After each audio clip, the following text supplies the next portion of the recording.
I was always the gifted kid growing up. I was always on the A and B honor roll and finished all my work when I was supposed to. I always got the year so mature for your age and so well behaved from other adults. Part of me believes that this was because I forced myself to grow up too fast. I was always listening to adults talk about their problems even if they didn't know, especially my mom's. I picked up a lot of things from listening. Of course, the absence of my father did not help and push me along on my fast track of growing up. I had to learn to do a lot of things that a dad is supposed to teach you myself. Although I did have my mom, my siblings, and my grandmas who are my biggest supporters and best friends, which helped me a lot. I kept my role as the gifted kid for my entire elementary school stay, as well as my 7th grade year and the beginning of my 8th. That was until COVID-19 happened. Being away from the public allowed me to isolate myself completely, which took a horrible toll on my mental health. During online schooling, I did pretty much none of my schoolwork, and when we did go back to school, I had horrible panic attacks anytime I was supposed to go. So I rarely stepped foot in the building.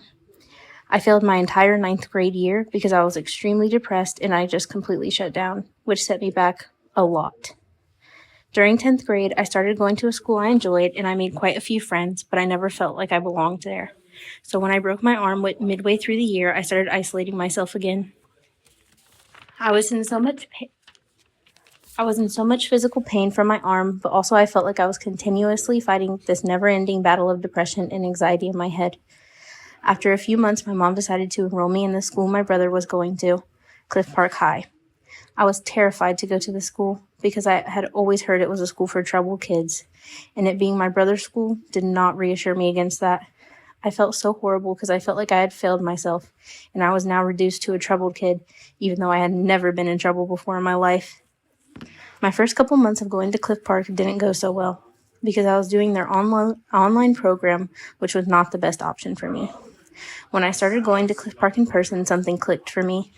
This was not just a school for troubled kids. It was a school for everyone. I found friends almost immediately.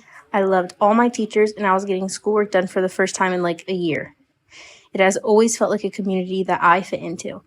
When I started my healthcare class, school became even better for me, and for the first time since elementary school, I got up in the morning and wanted to come to school.